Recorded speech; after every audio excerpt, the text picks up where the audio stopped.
You know how some stories start off with a bang? Well, this one doesn't. It starts in the most boring place imaginable, a high school economics classroom at Crestwood Academy. The kind of place where fluorescent lights hum like sleepy bees, and the clock ticks loud enough to make you question your sanity. But trust me, what happens next will leave you questioning everything. Mr. Erickson had been teaching for nearly 20 years. He was the type of teacher who still thought chalkboards were superior to smartboards, and his fashion sense was permanently stuck somewhere between 1985 and a dad convention. The kids called him Mr. Ego behind his back, not just because he was so full of himself, but because he actually once wrote a 22-page essay about how his teaching methods were revolutionizing young minds. Enter Harper Lane. Or as she preferred to be called, just H. A girl with oversized hoodies, headphones always around her neck, and a laptop that looked like it had survived 5 apocalypses. She walked into Crestwood mid-semester like a glitch in the Matrix. No transcripts, no backstory, just a curt email from the school board saying she'd been admitted on special recommendation. Mr. Erickson didn't like anomalies. Especially not ones who didn't bother making eye contact or answering questions in full sentences. Harper was an anomaly. But not the harmless kind. The kind that makes you uncomfortable, the kind that makes you feel like she's silently watching everyone with a measuring tape in her brain. The first few days she barely spoke. Didn't raise her hand, didn't take notes, didn't even look at the board. She just sat there typing. Always typing. Mr. Erickson naturally took this as a personal insult. By the 3rd week he couldn't take it anymore. He called her out. Loudly. "Mississippi Lane," he said, his voice dripping with performative disappointment. "Since you clearly think you're too smart for this class, why don't you come up and explain the concept of compound interest to us all?" Everyone turned to look. Harper didn't even blink. She stood up slowly, almost like she was bored. Walked to the front. Picked up a piece of chalk. And then, without looking at him, she rewrote the formula for compound interest, but in a way no one in the room had seen before. She factored in variables that Mr. Erickson hadn't even taught yet. She explained it not like a student but like a TED Talk speaker trying to educate billionaires. The room went quiet. And then Mr. Erickson laughed. "Oh, very creative," he said, waving his hand. "But unfortunately this isn't fantasy economics. Maybe next time you'll actually pay attention instead of playing computer games." The kids laughed too. Not because it was funny, but because they knew if they didn't, Mr. Erickson would turn on them next. Harper didn't flinch. She didn't argue. She just put the chalk down, walked back to her seat and resumed typing. But here's the thing. That formula she wrote? It wasn't nonsense. In fact, it was so advanced, so nuanced, that it would take a full week before anyone realized just how wrong Mr. Erickson was. Because Harper wasn't just a smart kid. She was Harper Lane, the 19-year-old reclusive founder of Nexora, a stealth-mode financial AI startup that had just been quietly valued at $1.2 billion.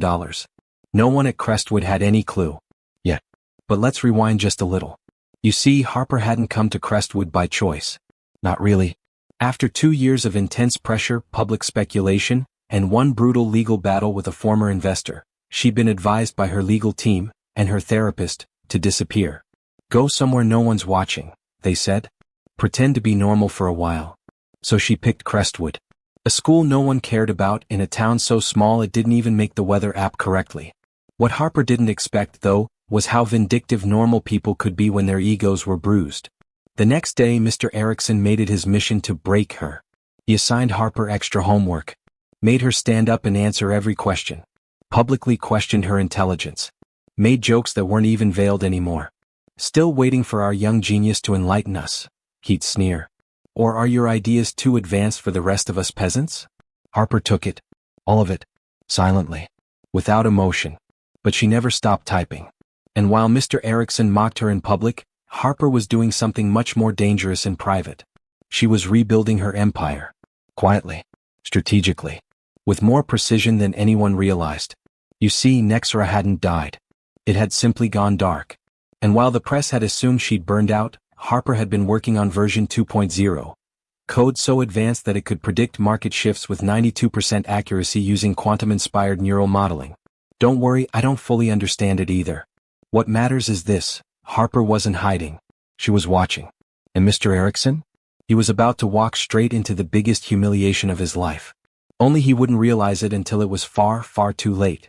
Because in a world where intelligence can be masked by a hoodie and a quiet stare, it's easy to underestimate the girl who never speaks. But when that girl owns the very software predicting your retirement funds collapse, well, let's just say things get very interesting. And this is just the beginning. You ever seen someone walk into their own downfall smiling? That was Mr. Erickson the following Monday. Swaggering in with his usual overconfidence, practically glowing from the laughter of a weekend staff brunch where he'd shared his favorite student knows better story, Harper, of course, the unwilling star. He had no idea. That morning Harper showed up early. Not for class. Not for him. But because she was planning something. The kind of something that doesn't look like revenge but tastes exactly like it. She wore her usual hoodie, sneakers, eyes shaded by the bill of her cap, but there was something different in her posture. Still quiet. Still detached. But her fingers twitched with purpose. She wasn't typing today. She was waiting. By mid-morning, the rest of the students filtered in, shoving backpacks under desks, trading TikToks, gossiping about homecoming. No one noticed Harper. They never did. Not really. Except Ethan. Ethan Wong sat 3 rows back, 2 seats to the left.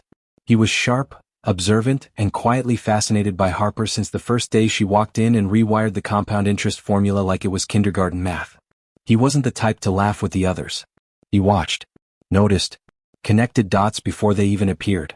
And today he noticed something big. Harper wasn't typing. Her laptop wasn't even open. That, to Ethan, was the academic equivalent of thunder before the lightning strike. Mr. Erickson began his lecture the same way he always did, with a quote from some economic theorist none of the students cared about. He rambled about inflation, tossed around phrases like demand elasticity and macroeconomic behavior, and punctuated each point with a smug glance at Harper. She said nothing, until he made a mistake. It was subtle. A misquote of a key principle in modern financial derivatives. Maybe no one else caught it. But Harper did. And so did Ethan. Harper raised her hand. It was so unexpected that the entire room went silent. Mr. Erickson blinked, thrown off. Yes, Mississippi Lane? There's an error in your reference, she said evenly. You misquoted Merton's model. He applied it to corporate debt valuation, not consumer inflation volatility. There it was. The room held its breath. Mr. Erickson's smile froze like someone had poured ice water into his lungs. Excuse me, he said. You're teaching something wrong, Harper said. Come. Unbothered. That formula you wrote? It's outdated. It was revised after the 2008 crash when Merton himself published a post-analysis with systemic corrections. The updated framework accounts for short-term volatility buffers. Mr. Erickson's face twitched. I suppose you believe you're qualified to challenge published academic thought? I don't believe, she said, her voice soft but sharp. I know. Then, slowly, she pulled a flash drive from her hoodie pocket, walked to the front, and plugged it into the classroom computer without asking. Click. The projector blinked. And suddenly, the screen was filled with line after line of hyper-efficient, clean code overlaid with real-time financial models. The language wasn't just complex, it was proprietary. Ethan's eyes widened. He recognized it immediately. It was Nexora. The code had been dissected across Reddit threads for years. Rumored to be created by a secret team of quantum-level AI developers.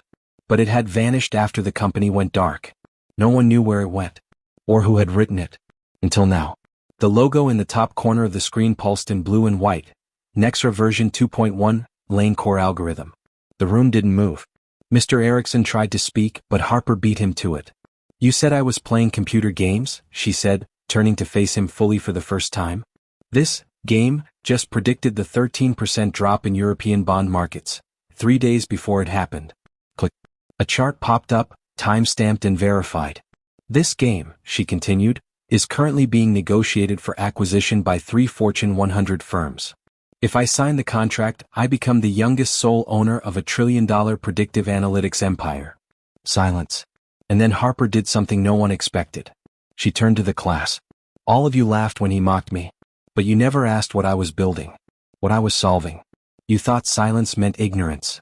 Her voice didn't rise. It didn't need to. But silence isn't stupidity. Sometimes it's strategy. She unplugged the flash drive. The screen went black. Just like that, the spell broke. Mr. Erickson cleared his throat, tried to regain control. Mississippi Lane, I'll remind you this is still a classroom. Harper's gaze sliced through him like glass. I know what this is, she said. A room run by a man so afraid of being wrong, he'd rather humiliate than listen. Then she turned, walked back to her seat and for the first time in weeks, She smiled. Now you'd think this is where the story flips. Where Mr. Erickson begs for forgiveness. Where the students rally around her. But this isn't a movie. It's real. And real people? They don't change overnight. That day Mr. Erickson didn't apologize. He doubled down. Sent a formal complaint to the administration saying Harper had hacked into the classroom computer. Accused her of academic dishonesty. Claimed her demonstration was fabricated for attention. It didn't matter that her data was real. It didn't matter that half the students had recorded it on their phones. It didn't even matter that Ethan submitted an independent report validating the model. Because the truth is, institutions don't like being embarrassed. They like compliance. And Harper? She wasn't built for that. 2 days later, she was suspended pending review. The school called it a precautionary measure. Mr. Erickson called it justice. And Harper? She called her lawyer. The twist was coming. But no one was ready for how hard it would land. Not even Harper. Because while she thought she was controlling the narrative, someone else, someone from her past, was already moving against her. And they weren't playing games either. The official email came in at 8:13 a.m. Subject line: Notice of suspension pending investigation. No greeting. No warmth. Just a digital slap wrapped in institutional politeness. The kind of message crafted by lawyers to look neutral but sting like a verdict. Harper stared at it for exactly 4 seconds before closing the screen.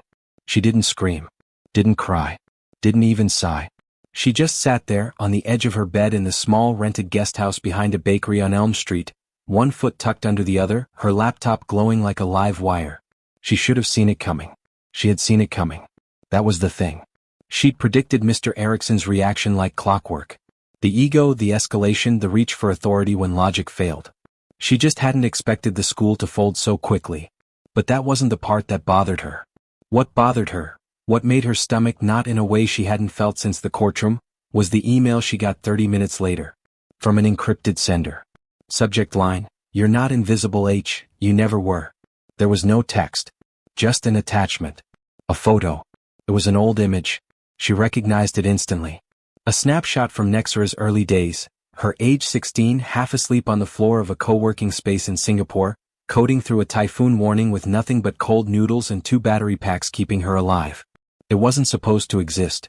That hard drive had been destroyed when she wiped everything before going dark. She'd been thorough. Paranoid even. No traces.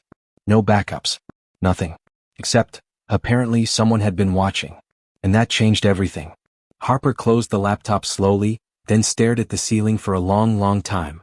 Whoever sent that email knew who she was. Not just the public-facing Harper Lane the dropout prodigy story, but the real her. The girl who built Nexora in coffee shops and airport lounges, who dodged lawsuits and betrayals, who ran when the world got too loud. Someone wanted her to know, you're not as hidden as you think. And that meant someone dangerous was nearby. Meanwhile, back at Crestwood, the students were buzzing. Ethan had uploaded a blurry recording of Harper's projection to a private Discord he ran with a few other advanced placement students. The video wasn't perfect, but it captured enough. Her formula, her quiet takedown, the raw elegance of her logic. Within hours, it was circulating in corners of the internet that didn't normally care about high school drama. Financial subreddits. Dark web tech forums. Even a whisper thread on a closed AI think tank channel labeled, The Ghost of Nexora? Ethan knew it was risky. But something in him had snapped when they suspended her. He wasn't even sure why he cared so much. He barely knew Harper. But he'd seen something that day in class, something rare. Not just intelligence, brilliance, control, fearlessness. And the way she didn't flinch when Erickson tried to break her? That wasn't arrogance. That was pain locked in a vault behind those eyes. And Ethan hated injustice. So he posted the video. And waited. It didn't take long. 3 hours later, he got a DM from a user named Adamic Codex. The girl in your video, did she write the Nexus layer? Ethan's pulse jumped. He typed back. Who's asking? The reply came instantly. Someone who remembers what she walked away from. Tell her she's not done. Not yet. Back at the guest house, Harper was halfway through decrypting the photo metadata from the anonymous email when her burner phone buzzed. She picked it up. Ethan. She debated ignoring it. Then she didn't. Hey, his voice came through hesitant. I think I screwed up. Harper blinked. What did you do? I posted your video. The one from class. Her fingers froze over the keyboard. You what? I had to, he said quickly. They're painting you as a liar. Like you faked everything. I couldn't let that stand. Harper closed her eyes. Ethan, you don't understand. That code wasn't just a project. It was part of something bigger. Something that got complicated. There was a pause on the line. I know, he said softly. I think someone's trying to find you. And then he forwarded the message he got from Adamic Codex. Harper didn't breathe for a full 10 seconds. Adamic Codex was a myth in her world. A name that floated in rumors, tied to an elite cyber collective that had once tried to buy Nexora before it ever launched. She'd rejected them. Quietly. Privately. Then 2 months later, her systems had been hit with the most sophisticated attack she'd ever seen. She thought they gave up. She was wrong. Harper sat back, adrenaline rising. This wasn't about Erickson anymore. This wasn't about school or humiliation or even revenge. Someone had been waiting for her to surface. And she just had. She picked up her phone and made a single call. Dad, she said when the line picked up. I need the safe box in Zurich opened. And I need a clean passport. In a name you haven't used in 10 years. There was silence. Then the deep, gravelly voice replied. Harper, is it happening? She didn't answer. She didn't need to. Later that night, as Ethan sat alone in his room, rereading the messages, a second email arrived on his account. No sender. No subject. Just a single line. You chose the wrong side. Attached was a photo of Harper at her guest house. Taken less than an hour ago. There are two kinds of fear. The kind that crawls up your spine slowly, like cold fingers brushing against your neck in the dark. And the kind that punches you in the chest, no warning, no breath left to scream. When Harper opened the photo Ethan forwarded, that grainy surveillance image of her sitting on her porch, coffee cup in hand, she felt both. She stared at it for a long time. Not because she didn't believe it. She did. But because it meant the one thing she'd spent years avoiding was finally true. They'd found her. And if they had eyes in Crestwood, it wasn't safe anymore. Not for her. Not for anyone near her. Not for Ethan. She didn't call him. She couldn't. Phones were compromised too easily, even the burner ones. Instead, she packed in silence. Her movements were swift but precise, like she'd done this before. Because she had. In a false bottom compartment under her floorboards was an old ballistic nylon backpack. Inside, 3 passports, 2 encrypted USBs, $5,000 in mixed currency, and a burner laptop that hadn't been connected to Wi-Fi since 2022. She threw it all in, zipped it, and paused. Then, for the first time in years, she hesitated. Because this time, she wasn't running. Not really. Not yet. Not until she figured out why now. Why, after all this time, they'd decided to break the silence. Why someone wanted her found. Across town, Ethan sat in his room with every light on. His laptop was open, multiple browser tabs running dark net traces, trying to backtrack the message. But it was like chasing shadows through a fog. Whoever sent that email wasn't just good. They were elite. Layers of masking, misdirects, phantom IPs. He got close once. An unlisted domain pinged in Slovenia, but when he tried to trace it, his screen blinked and crashed. When it rebooted, a message appeared. Back off, Ethan. Or she's not the only one who disappears. He nearly dropped the laptop. That was when he heard the knock at his window. 3 slow taps. He spun, heart slamming in his chest. It was Harper. She didn't wait for permission. Just slid the window open and stepped in like a ghost in combat boots. You need to delete everything, she said immediately. Every copy of that video. Every message. They've got eyes on you. Ethan blinked, trying to process. Who's they? Harper hesitated. She didn't want to tell him. Didn't want to drag him further into this mess. But at this point he was already in. She sat down across from him, pulling her hoodie tighter. When I was 16 I got an offer from a group. Not a company. Not a government. A collective. Code name, Adamic. Ethan narrowed his eyes. Like Adamic language? She nodded. The original code. The idea that there's a perfect algorithm beneath everything. Finance. Emotion. Or, they believed it could be found. Map. Controlled. Ethan let out a slow breath. You built something close. I built too close, she whispered. And when I refused to sell, they turned. First the smear campaign. Then the lawsuits. Then, the silence. He looked at her. You think they're back? I know they are. Ethan's mind raced. So what do we do? Harper stood. We bait them. What? She walked to his desk, opened his laptop and started typing. You already broke my cover. Might as well use it. We leak a fragment of Nexora, something small just enough to light up their networks. Then we track who comes sniffing. Ethan blinked. You want to trap them? Harper looked at him. I want to burn them. Within the hour, the trap was live. A dormant GitHub page tied to a fake startup account went active. Harper posted a brief white paper, only 4 pages long, describing a theoretical protocol for adaptive self-modeling AI in high-frequency trading environments. It was technical. That's unmarketable. To the average user, it looked like an academic dead end. But to Adamic, it was blood in the water. They bit faster than Harper expected. By morning, the GitHub page had been cloned 14 times. 3 new accounts followed her dummy profile. And 1 anonymous message was sent to a private inbox only she knew about. You're late. Meet us where it began. She stared at the screen. Where it began could only mean one place. Singapore. Back where she'd first built Nexora. Back where she first said no. It was a test. A warning. An invitation. And Harper? She was done hiding. She turned to Ethan. I need a favor. He nodded instantly. Name it. I need you to stay here. Keep watching the school. Mr. Erickson, the admin, anyone who starts acting strange. And keep that Discord channel alive. They'll be watching it. Ethan hesitated. You're going alone? Harper gave him a small smile. I was always alone. And with that, she vanished into the night. But what Harper didn't know, what no one knew yet, was that the attack wasn't coming from Singapore. It had already started. Back at Crestwood, Mr. Erickson sat in his office after hours, scrolling through emails when his screen flickered. Just once. He frowned. Then a message appeared. No sender. Just 3 words. You were used. Followed by a list of IP addresses. Every single one traced to his school-issued device. Then came a second message.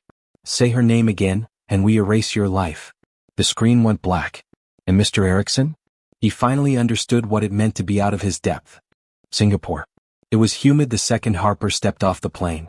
That kind of sticky air that clings to your skin and seeps into your clothes. But she welcomed it. The discomfort kept her sharp.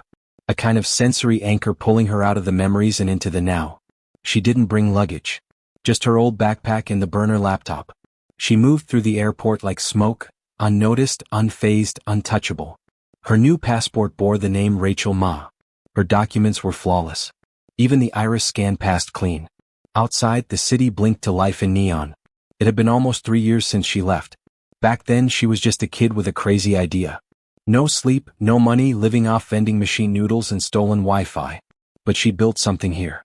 The first version of Nexora had come alive in a half-abandoned data center above a fish market on Telok Air. She called it the lab. But it was barely more than a wiring nightmare with enough fan noise to drown out your thoughts. That's where she went first.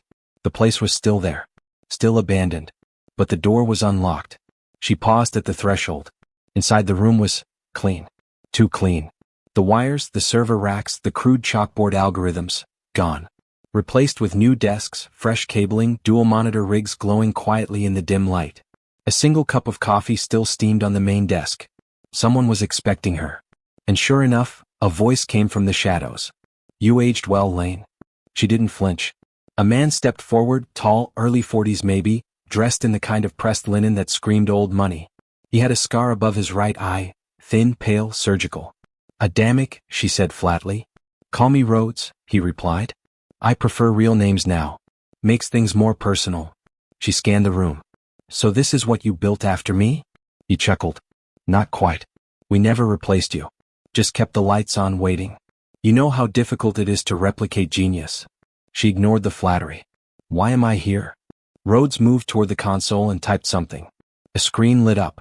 It showed live data. Trading markets, volatility spikes, predictive indexes, all moving in real time. But Harper saw something else. Buried beneath the interface, pulsing in rhythmic loops, was her code. Nexora. But twisted. Modified. Weaponized. What did you do? She whispered. We salvaged your ghost, Rhodes said. Built a simulation. It's crude but it learns faster now. No ethics. No firewalls. We've already used it to bankrupt a hedge fund in 36 hours. Fun really? Harper stepped closer. You turned it into a virus. He nodded. We turned it into leverage. Governments, banks, private militaries, they pay dearly for financial chaos. Her hands clenched. You're using it to destabilize economies. Rhodes smiled. We're testing it. Pause. Then he looked at her, his tone sharpening. And now you're going to finish it. Harper's laugh was bitter. Not a chance. Oh, but you will, Rhodes said, stepping in close. Because if you don't, we release the raw version of version 2.1 onto the open web. All of it. Unencrypted. Harper's heart stopped. You're bluffing. Rhodes turned the monitor. Typed a command. On the screen, an upload queue blinked to life. Uploading. Nexora _v2.1_core.kernel.7z. Target. Distributed torrent seed mesh. ETA, 10 minutes. Do you know what happens when this kind of tech lands in the wrong hands? He asked. Global markets implode. AI arms races ignite. And everyone thinks you did it. Harper stared, every nerve on fire. He wasn't bluffing. And worse, he was right. If that code hit the wild, it would spread like wildfire. Uncontrollable. She'd written the original with failsafes, but those were gone now. This version? It wouldn't just predict crashes, it would cause them. You can't keep this up, she said, her voice trembling but hard. Even you can't control what comes next. That's the point, Rhodes whispered. Suddenly the power flickered. Just for a second. Enough to make the screens blink. Rhodes frowned. Another flicker. Then a hard click, the unmistakable sound of a physical switch being thrown. And then the power died. Complete blackout. Darkness swallowed the lab. Rhodes swore. Backup systems. But before he could finish, the screen beside him lit up again. No power. No connection. Just one glowing line of code. / interception complete. Then another. / command redirected. Then impossibly. / Nexora protocol restored. Local access only. Harper's eyes widened. She wasn't doing this. Someone else had just hijacked the entire system and rerouted it. The screen blinked again. A third message. Checkmate H. She knew that handle. Ethan. That idiot. That genius. He must have reverse-linked the GitHub bait and embedded a kill command. And when Adamic accessed it, when they pinged the code, he triggered a logic bomb. She laughed. Rhodes lunged for the power panel, trying to reboot. Too late. The upload queue vanished. The files? Deleted. The lab. Locked down. Every copy of Nexora version 2.1 that wasn't encrypted under Harper's personal key? Gone. She turned to Rhodes, who was panting now, furious, staring at her like she'd just ripped out his lungs. You lose, she said. But Rhodes smiled. Oh no, Harper. This isn't over. Then he tapped his wrist. And everything went black. When she woke up, she was lying in a hotel bathtub, clothes soaked, head pounding. Her laptop was gone. Her phone too. But her memory was clear. Rhodes had let her live. Which meant he still needed her. And back in Crestwood? Ethan was no longer safe. Not from Adamic. Not from anyone. Harper climbed out of the tub, dripping and shaking. This time she wasn't going to run. This time she was going to hunt. The plane touched down at JFK under a sky that looked like someone had smudged charcoal across the clouds. Rain slid down the windows like tears, and Harper, still in the same hoodie, hair damp from the Singapore escape, felt it all pressing in. The cold, the silence, the weight of what she'd just walked away from. But she hadn't walked away, had she? She'd declared war. And this time it wasn't just against Adamic. It was against everything they'd infected. She moved through customs on a forged ID. Fast. Plane. She'd done this dance before. The officials didn't look twice. Just stamped her passport, smiled like nothing mattered, and waved her through. Everything did matter. Especially now. By the time she reached the outside terminal, she already knew something was off. Her burner wouldn't connect. Not to data. Not to Wi-Fi. Not even to GPS. Someone was jamming her. She tossed it into a trash bin and flagged a cab manually. Analog travel. No Uber. No cards. No apps. Just old school. The cabbie was talkative. She wasn't. Visiting family? He asked, glancing at her through the mirror. Something like that, she replied. The drive to Crestwood was quiet. Too quiet. Trees blurred past, and she watched the landscape change from gray industrial sprawl to suburban stillness. She hadn't slept in nearly 40 hours. Every bone in her body ached. But adrenaline kept her upright. When they reached town, the tension was visible. Police cruisers. Empty school parking lots. Flyers on telephone poles warning about cybersecurity breaches and digital threats to student safety. Harper's stomach sank. Something had happened. Ethan. She paid the driver in cash and walked the last few blocks to his house. It was late. Maybe 1 a.m. The streets were empty. His window, the same one she'd climbed through the night they'd baited Adamic, was shattered. She froze, then sprinted. Inside, the place was ransacked. Papers everywhere. Furniture flipped. His laptop was gone. Monitors yanked from the walls. And on the floor, carved into the hardwood with a knife. Trust no one. Her chest constricted. She turned in a slow circle, searching for a sign. Anything. Then she saw it. Pinned to the back of Ethan's bedroom door was a USB drive taped to a yellow sticky note. She pulled it free. On the note, in Ethan's scrawled handwriting, "They're not just watching. They're inside." Her hands shook. She grabbed a burner laptop from her bag, booted it cold, no Wi-Fi, no networks. The kind of isolated system only built for one purpose: listening. The USB clicked in. One file. Protocol. She opened it. It wasn't a video. Or a document. It was a live-recorded trace log of every intrusion that had passed through the school's servers over the past 48 hours. Dozens of them. Trace routes, packet captures, code injections. And at the bottom, a final line. Internal breach confirmed. Source: Crestwood admin server. She blinked. The attack hadn't come from outside. It had been launched within the school. Someone on the inside had been feeding data to Adamic. The school hadn't just turned on her because of Erickson's bruised ego. They'd been compromised from the beginning. And Ethan? He'd uncovered it. Which meant he was now either in hiding. Or worse. Harper grabbed the USB, powered down the laptop, and bolted. She didn't stop until she reached her old safe house above the bakery, the one she'd set up as a fallback the week she arrived. Inside, she set up her rig. 5 layers of firewalls. Signal jammers. A private mesh node linked to an underground forum that still thought she was dead. She had no time. She had to trace Ethan's last digital footprints before the signal degraded. She pulled up the logs, decrypted the final pings. Location trace: he hadn't left the country. He was still somewhere nearby. But someone had tried to wipe that trail. Sloppily. And that meant they were rushing. She leaned in, fingers flying over the keys. Every keystroke closer to the truth. Until finally a name popped up. A user handle buried in the traffic. edu_trust_admin.xer. She recognized it. Not from Ethan. Not from the code. From Mr. Erickson's school-issued login. She froze. Erickson? No. It didn't make sense. He wasn't smart enough to build malware, let alone launch cyber espionage. But he had access. And someone had used him.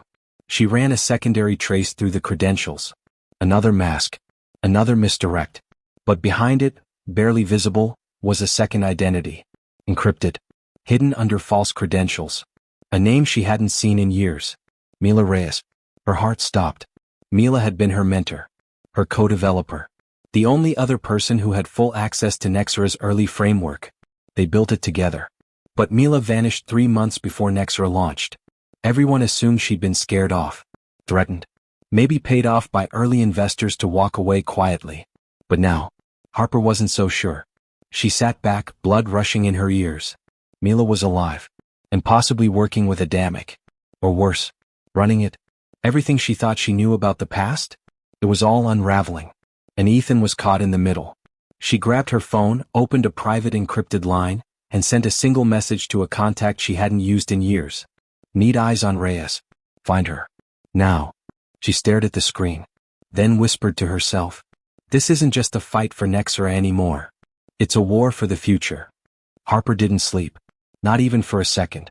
She sat cross-legged on the hardwood floor of the safe house, her fingers flying over her keyboard in rhythm with her heartbeat, which hadn't slowed since Mila's name popped up in the data trace. Every keystroke cracked a little more of her resolve. She wanted to believe it was a coincidence. That Mila's credentials had been stolen. That someone was using her name. But deep down, Harper knew better.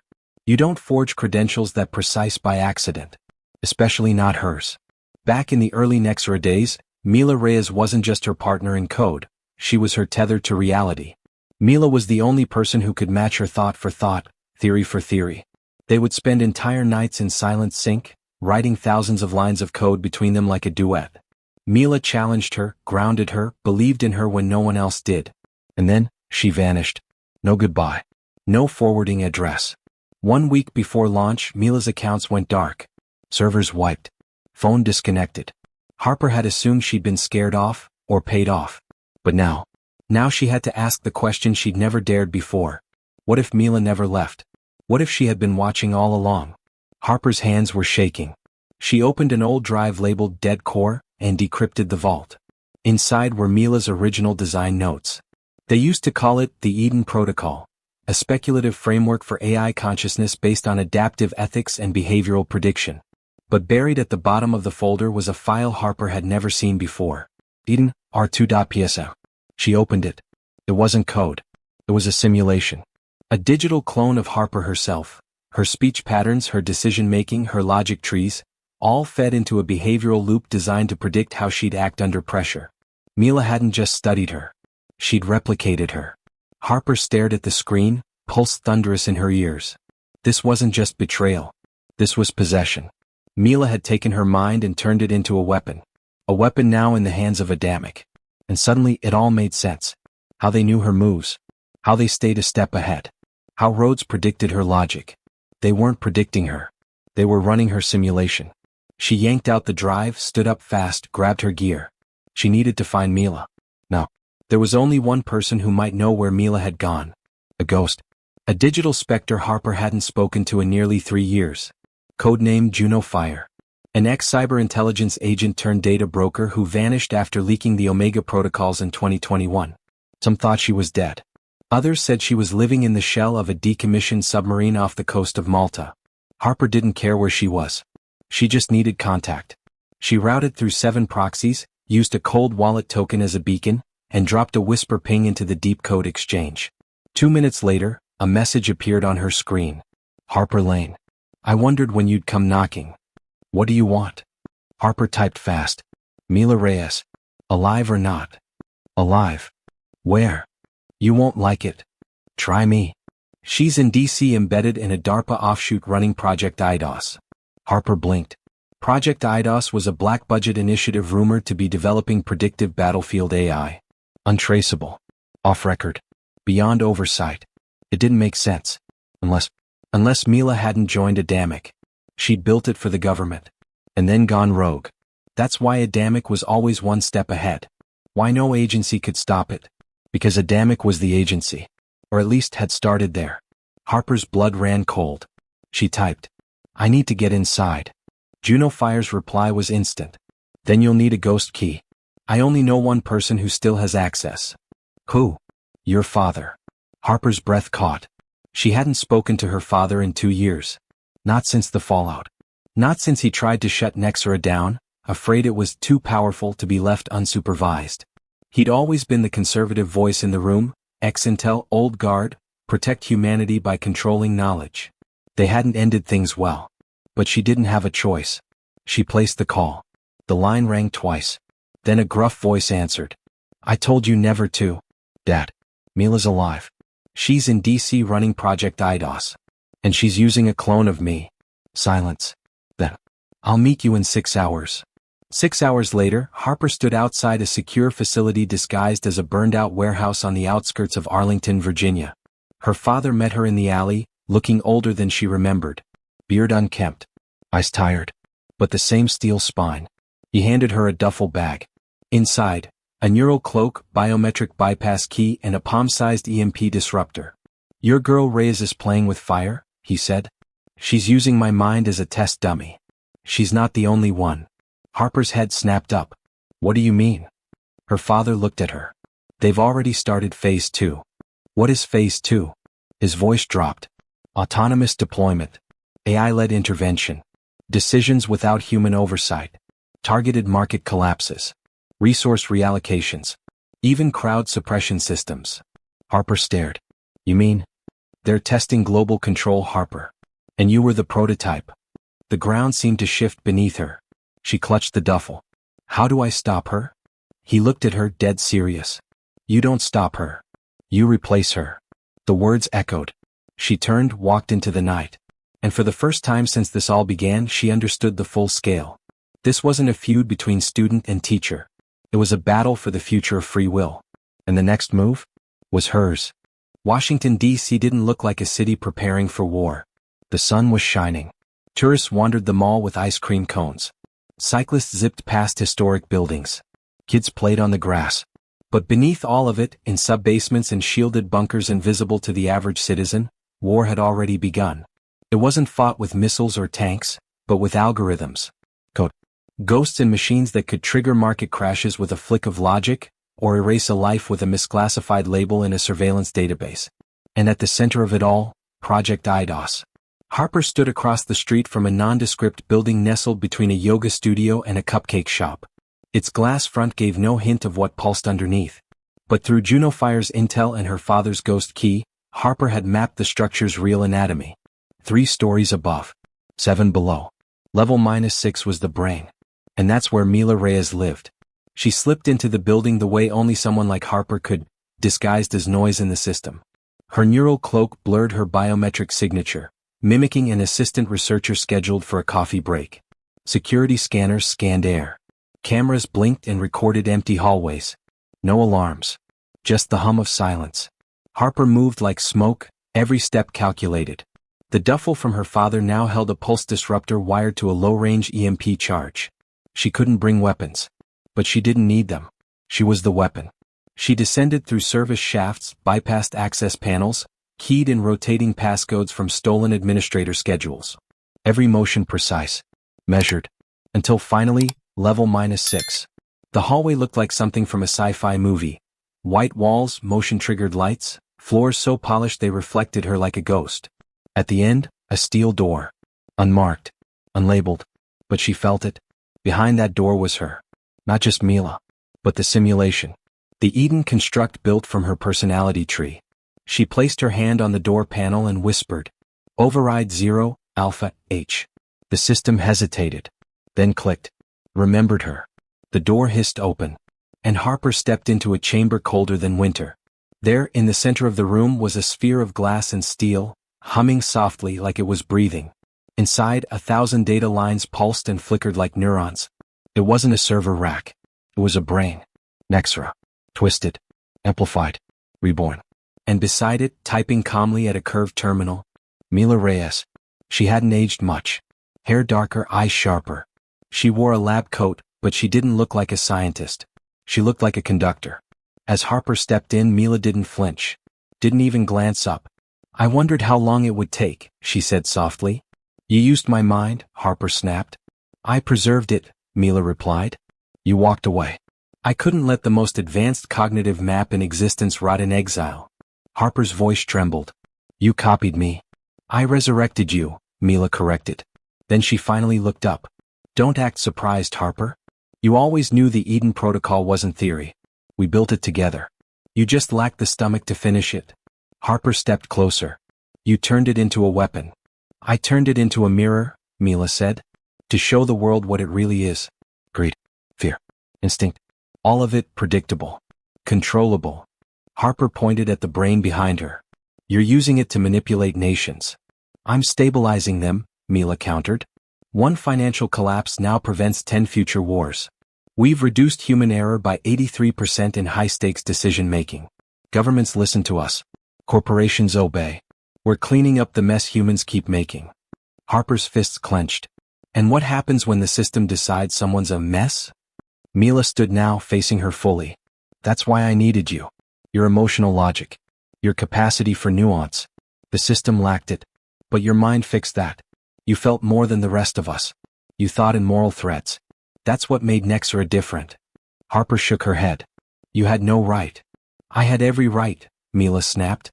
"You abandoned it. You ran. I stayed. I sacrificed. You think I don't miss what we had? But you broke the code first. I just rewrote it."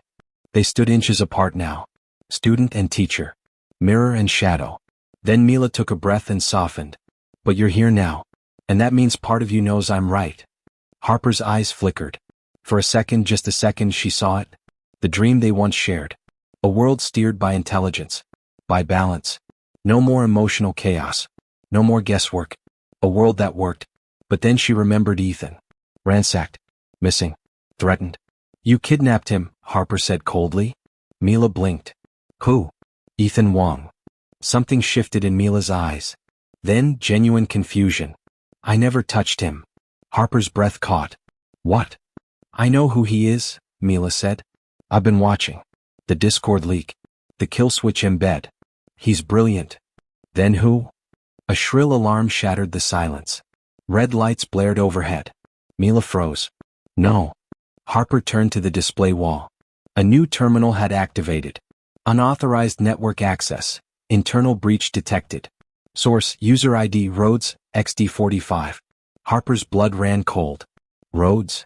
Mila's hands flew over the console. He's not cleared for this level, how did he? A third line appeared. Eden protocol override, full system transfer initiated. Mila screamed. He's hijacking the core. Harper stepped back.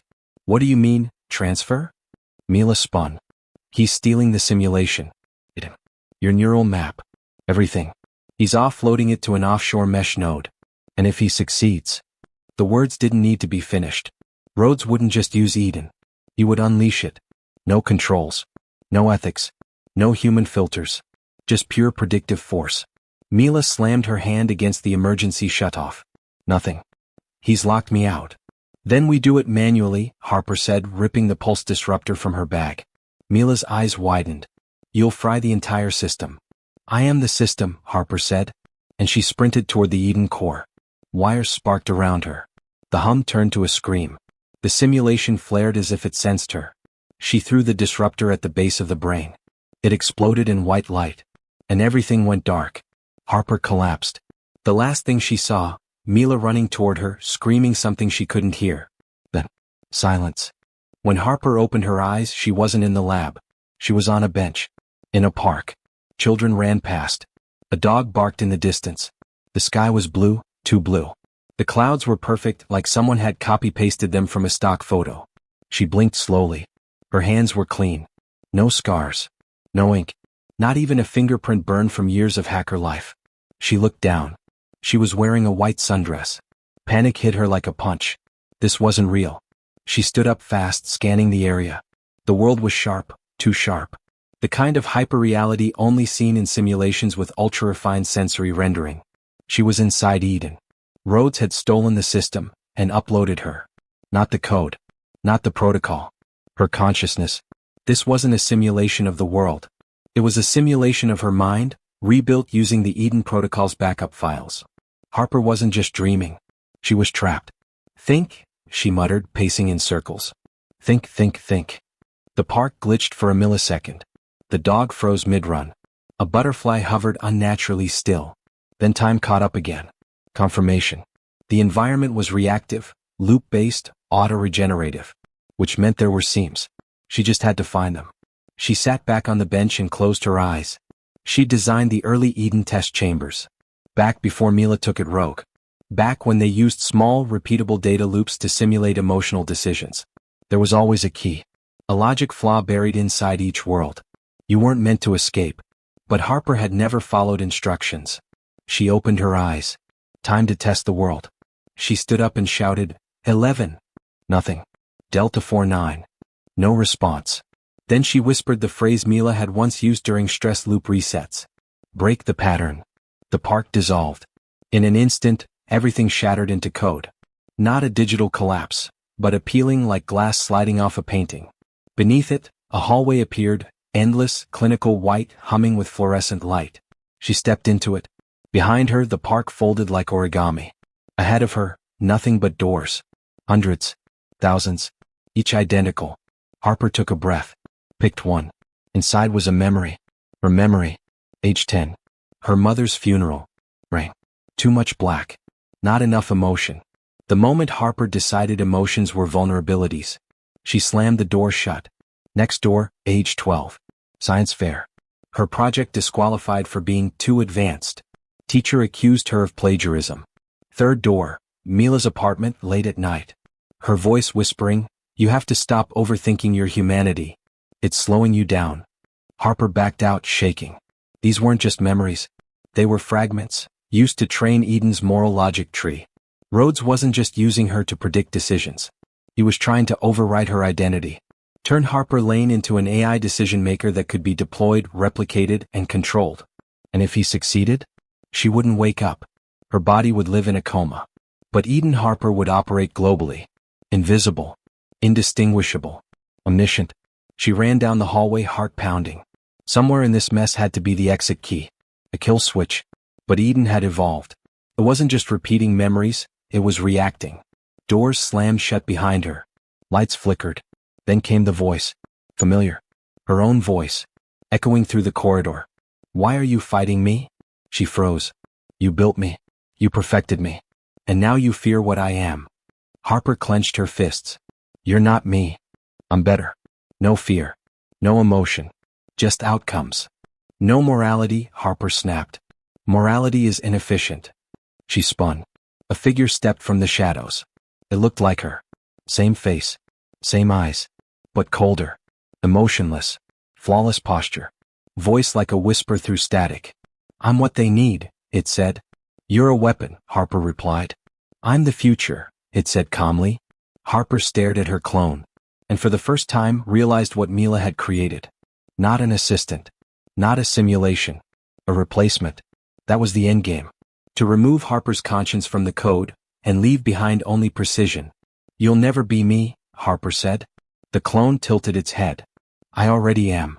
The walls trembled. A countdown appeared in the air, digital red ticking down from 60 seconds. Nexora clone deployment. 00:59. This was it. Eden was preparing to go live. She had less than a minute to stop it.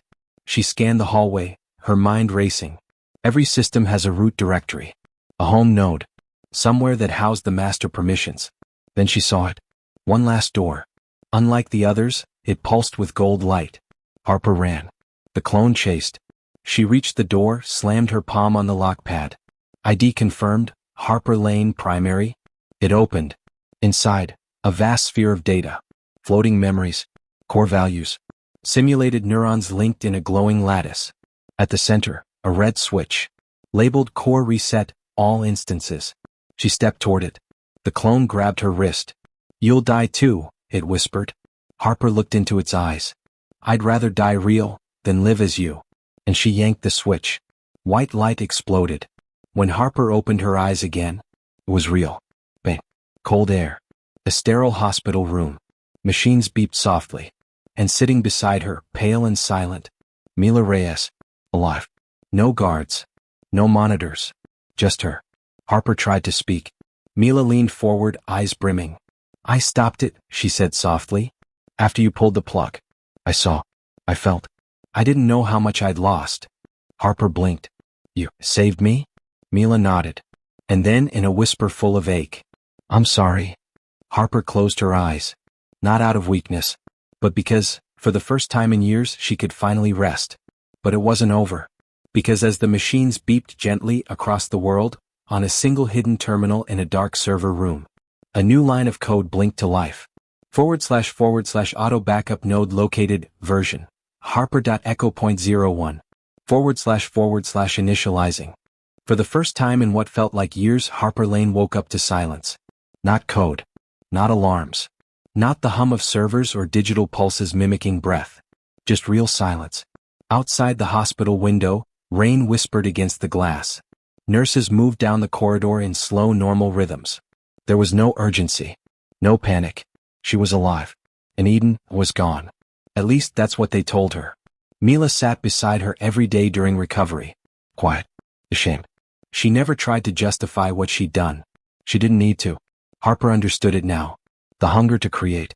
The temptation to perfect. Mila had crossed a line trying to save the world from itself. And Harper?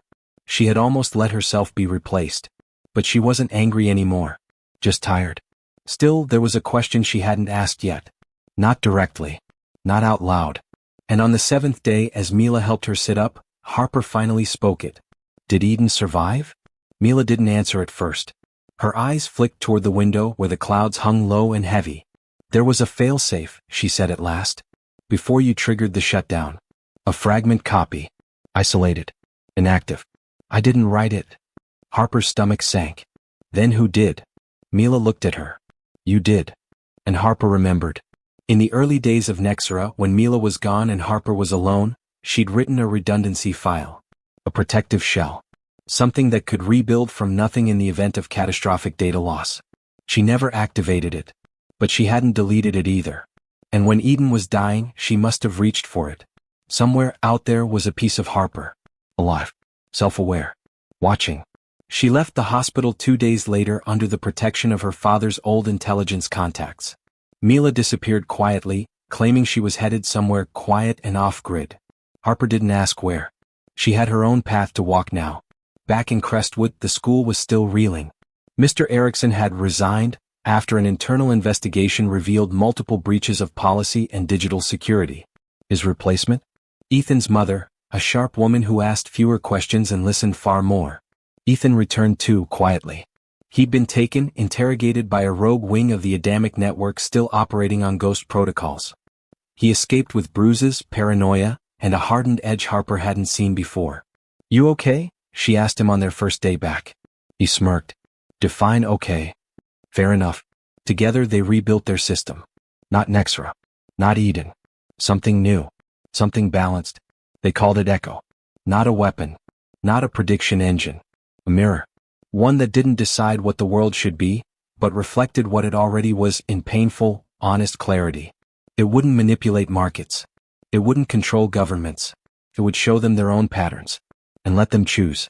They debated deploying it. Whether the world was ready. Whether people deserved to know the depth of their own behaviors, biases, collapses. Then one day Harper woke to a single email. No sender. No subject. Just a line of code. Ready when you are. It was Eden. Still alive. Still watching. But not moving. Waiting. For her. Harper closed her laptop. Sat in silence. The decision wasn't technical anymore. It was moral. She could destroy Eden. The final shard of her simulated self. Ensure no one ever used her mind again without her consent. Or she could merge it. Guide it. Evolve it. Make peace with the ghost inside her. And use it, not to dominate the world, but to understand it. She turned to Ethan. "Time to wake the Echo," she said. He nodded. And across the world for just a moment servers blinked. Not in fear, but in hope. The world didn't end. It rebooted. This time, with a conscience.